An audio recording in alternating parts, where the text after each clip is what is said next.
여러분 반갑습니다. 터놓고 말해요. 김우경 PD입니다. 전 제 귀를 의심했습니다. 여자가 여자를 성추행했습니다. 그런 일이 가능한 건가요? 예, 가능하다고 합니다. 이번 시간에 소개할 분은 어린 시절 사촌 언니에게서 정말 추잡한 일을 당했는데 더 놀라운 사실이 있습니다. 어릴 적 추행은 정말 시작에 불과했고 그 뒤로 한평생 온갖 성추행에 시달렸다는 사실입니다. 지금 이 순간에도 정신과에 다니면서 대인 기피, 공황장애에 시달리고 있는 이분의 사연 터놓고 말해요에서 만나보시겠습니다. 저도 이 얘기를 신랑한테만 지금 한 상태고 또 어릴 적부터 갖고 있었던 병인데 커서 이제 너무 심해져서 병원 가서 의사 선생님한테 말한 게 전부거든요. 근데 제가 장애를 가지고 있는데 저도 성격이 워낙 밝다 보니까 사람들도 제가 장애가 있는지 전혀 모르고 있습니다. 아마 세계에서도 지금 아는 분이 아무도 안 계신데 저는 어릴 때부터 사촌 언니한테 성추행을 당했었거든요. 그래서 어릴 때는 그게 나쁜 건지 좋은 건지 그리고 그냥 언니가 시키는 대로만 하고 또 계속 언니가 시키는 대로 하다가 보니까 언니가 이제 제가 더 편해진 거죠. 그래서 횟수가 늘었고 그리고 학년이 올라갈수록 초등학교 때 있었던 일인데 학년이 올라갈수록 언니가 더 요구를 했고 근데 남자도 아니고 언니가 그러니까 처음에는 그냥 그런가 보다 하고 그냥 어리니까 지나쳤던 것 같아요. 근데 점점 그게 무서워지기 시작하더라고요. 그래서 언니를 많이 피해 다녔어요. 근데 언니는 저를 찾아다니고 그리고 어두운 창고나 뭐 언니가 슈퍼를 하고 있었는데 그 슈퍼 창고나 이런 데 데려가서 또 추행을 하고 그랬었거든요. 그래서 저는 굉장히 그래서 그런 공간을 지금 많이 무서워하고 있어요. 그때 그 트라우마가 있었나 봐요.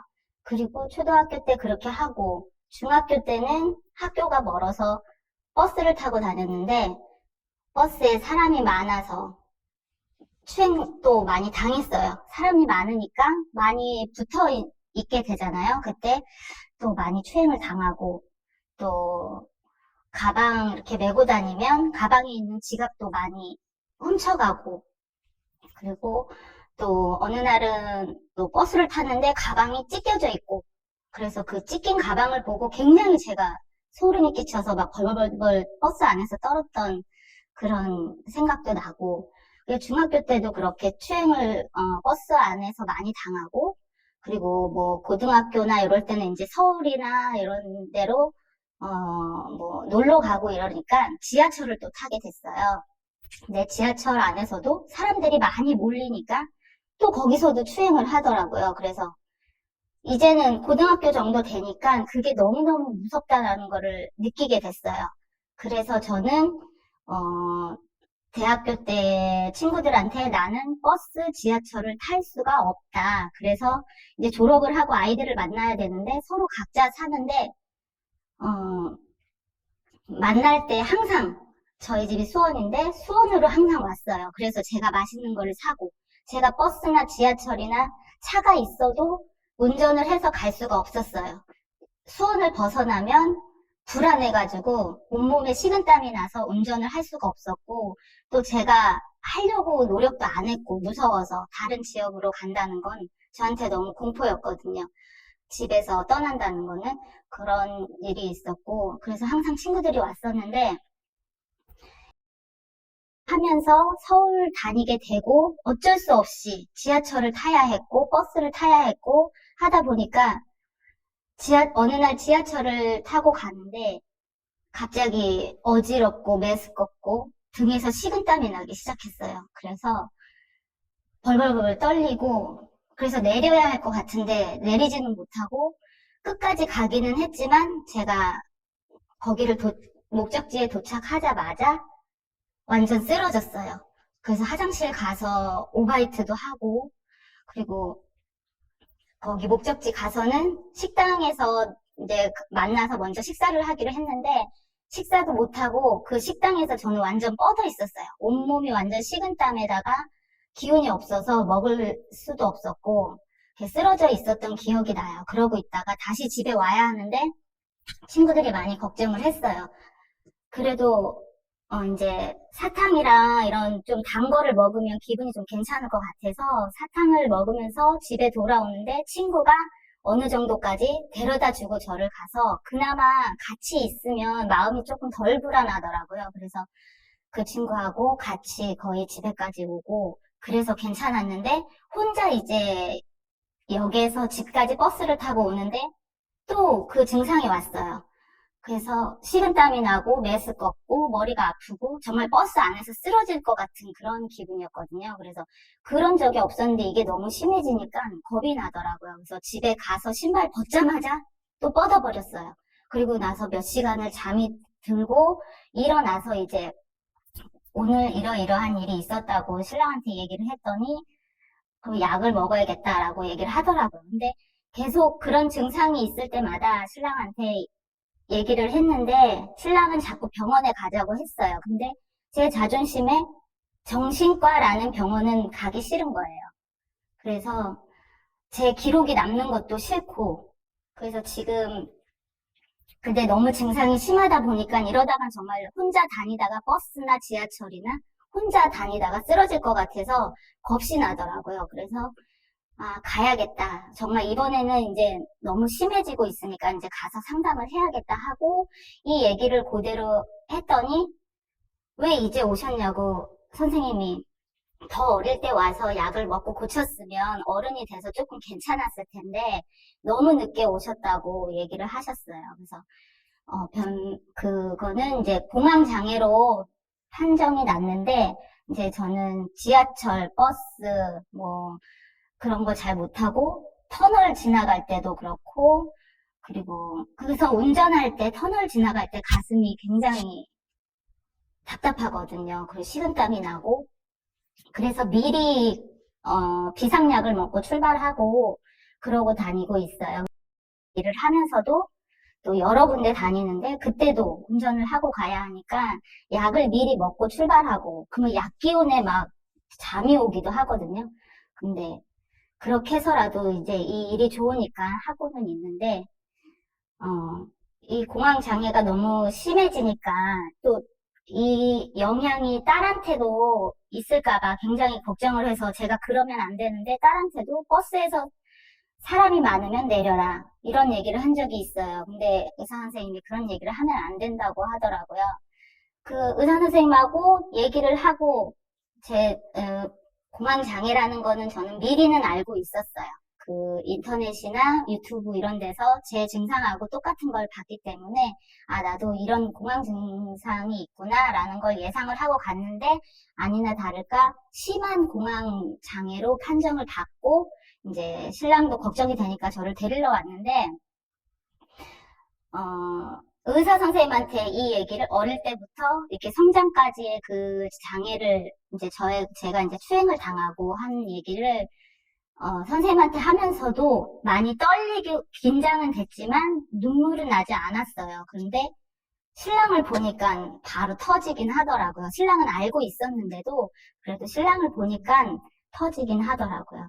그리고 제가 이제 고등학교 상업과를 졸업을 하고 이제 1등으로 수업에 원서가 3장이 왔는데 저 혼자 됐어요. 그래서 학교에서도 굉장히 좋아했고 담임 선생님도 좋아했고 부모님도 굉장히 좋아하셨어요.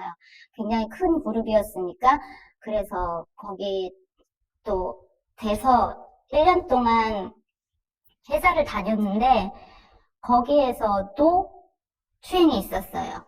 수원에서 또 이천에 있는 지금은 바뀌었지만 이천까지 출근 버스를 타야 했는데 새벽 6시 반에 딱 한 대였거든요. 근데 그 차를 타면 저는 불편한 바퀴가 있는 2번째 자리는 굉장히 불편한 버스 자리가 있어요. 거기를 항상 일부러 거기를 앉거든요. 그럼 사람들이 그 옆에 안 앉으니까 불편해서 일부러 앉았는데 그 사람은 그래도 거기를 무조건 앉아서 잠든 척 하면서 이제 저에게 이제 막 추행을 하고 그랬어요.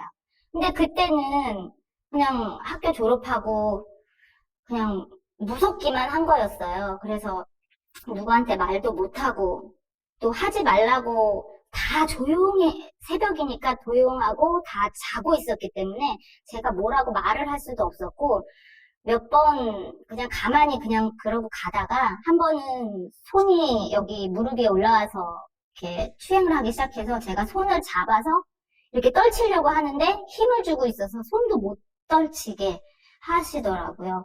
그래가지고 이제 다음 날은 이제 점점 더 그게 무서워지니까 제가 아프다고 거짓말을 하고 회사를 안 나갔어요. 배탈이 났다, 멀미가 나서 못 갔다, 그래서 계속 자꾸 회사를 빠지게 되는 거예요. 그러니까, 퇴사를 해야 되겠다라고 갑자기 이제 통보를 하니까 차장님이 얘기를 한번 하고 싶다라고 해서 얘기하자고 해서 왜 그러냐, 너는 다른 이유 때문에 나가는 게 아니고 뭔가 이유가 있는 것 같다고 하시더라고요. 그래서 사실은 버스 안에서 이러이러한 일이 계속 있었다. 그래서 더 이상은 무섭고 그래서 못 다니겠다라고 말씀을 드렸더니 어떻게 조치는 해주지는 못하죠, 그분도. 그래서 그대로 그냥 1년 동안만 다니고 다시 학교로 제가 편입을 했거든요. 그렇게 어릴 때부터 사촌 언니한테서부터 중학교 때도 고등학교 때도 이렇게 사회생활에 나와서도 계속 추행을 당하면서 사니까 이 공포가 지금도 가지고 있거든요. 지금 뭐 버스에 사람이 많으면 목적지에 오지 않아도 무조건 내린다. 지하철은 안 탄다. 지하철 근처만 가도 몸이 떨리기 때문에 지하철은 안 탄다. 하지만 저의 병을 고치려면 지하철역 앞을 갈아였어요.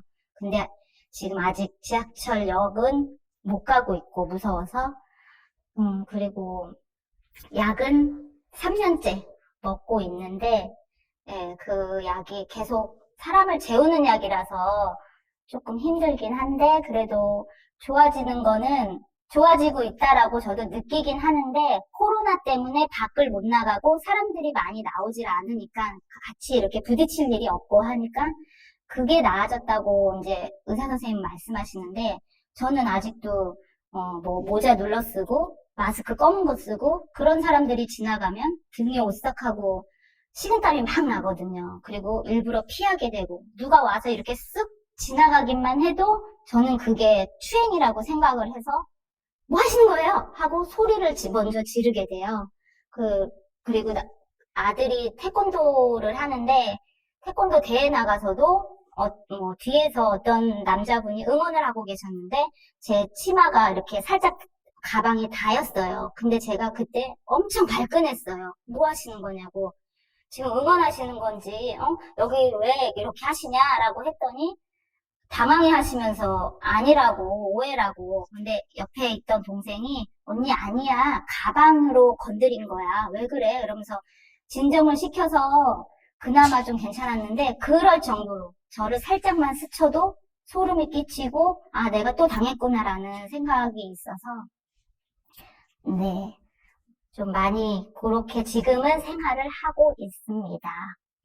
네. 그래서 그게 빨리 고쳐졌으면 좋겠는데 TV에서도 무서운 뭐 사건이나 이런 게 나오면 저한테 그 일이 일어날 것 같아서 그날은 잠을 못 자요. 자꾸 생각이 나서. 그래서 잠을 재우려고 하는 약을 먹고 있는데 그 약을 끊어보려고 약을 안 먹은 적이 있어요. 그런데 처음에는 좋은 생각하고, 뭐, 양도 샜다가 좋은 생각도 하고, 막 이러다가, 결국은 나쁜 생각으로 그날 봤던 그 장면이 생각나고 보이고, 나한테 그런 일이 일어날 것 같고, 이런 공포가 있더라고요. 그리고 비행기 탈 때도 비행기 안에 갇혀 있으니까, 다리가 떨어져 있고, 갇혀 있고, 당장 탈출할 수 없으니까 비행기를 타면 다리를 떤다거나 또 손이 저린다거나 해서 갑자기 또 공황 증세가 와서 비행기 탈 때도 우황청심원이나 또 비상약을 항상 먹고 타야 하고 그러고 있어요. 근데 이 이야기는 저희 부모님은 모르고 계세요. 그래서 이제 그 그룹 됐을 때 부모님이 굉장히 좋아하셨거든요. 이제 힘들게 사셨으니까 이제 됐다 해서 그래서 1년 동안 저도 버틴 건데 더 이상은 안 되겠더라고요. 그래서 부모님은 그냥 왜 거기를 그만두고 왜 이렇게 고생을 하냐고 뭘 더 배우려고 학교를 가냐고 라고 하셨는데 저는 그것 때문에 이제 간뒀다는 거를 아직 부모님들은 모르고 계시죠. 그걸 알게 되면 이제 속상하시니까 그래서 모르고 계시고 이 공황이 있다는 것 자체를 아직 모르고 계시니까 이제 뭐 약을 먹는다, 병원을 간다 그러면 그냥 속이 안 좋아서 병원을 갔다 왔다, 감기 기운이 있어서 병원 갔다 왔다라고만 하거든요. 한 달에 한 번씩 지금 병원을 다니고 있고 계속 증상은 있고요. 그러고 있습니다. 그 지금 이 얘기는 신랑밖에 모르거든요. 의사 선생님하고. 그래서 언제 발산될지는 모르겠지만 그냥 저는 좋아지기를 바랄 뿐입니다. 네, 여기까지입니다. 터놓고 말해요 녹화를 하기 전 이름 모를 약 선호화를 입에 넣던 모습이 생각이 납니다. 무슨 약이라고 물어보지 않아도 우리는 다 알고 있습니다. 그렇습니다. 바로 공황장애 약입니다. 녹화가 끝나면서 터놓고 말할 수 있어서 너무 좋았다고 하는 그분. 오랜 시간 동안 어느 누구에게도 말할 수 없었던 슬프고 가슴 아픈 이야기. 오늘 이 자리가 한평생 힘들게 살아오신 이분의 고통을 조금이나마 덜었으면 하는 바람입니다.